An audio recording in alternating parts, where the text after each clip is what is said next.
അങ്ങനെ 11 നോമ്പും കഴിഞ്ഞല്ലേ. 11 നോമ്പിൽ 2 നോമ്പൊഴിച്ച് ബാക്കി എല്ലാ ദിവസവും പത്തിരിയായിരുന്നു കേട്ടോ. അതുകൊണ്ട് തന്നെ ഇന്ന് ഞാൻ പത്തിരിയുടെ വീഡിയോ പിടിച്ചിട്ടില്ല. ഇന്നൊരു സാൻഡ്വിച്ചിൻ്റെ റെസിപ്പിയാണ് കേട്ടോ. ഞാൻ സിമ്പിളായിട്ട് വീട്ടിലുണ്ടാക്കുന്ന ഒരു സാൻഡ്വിച്ചാണ്. കുട്ടികൾക്ക് ഭയങ്കര ഇഷ്ടമാണ് കേട്ടോ.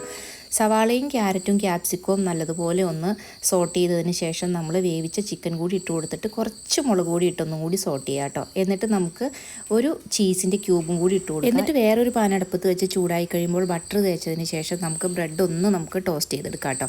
അതിനുശേഷം നമ്മൾ റെഡിയാക്കി വെച്ചിരിക്കുന്ന ഫില്ലിങ് അതിലേക്ക് ഇട്ട് കൊടുക്കാം.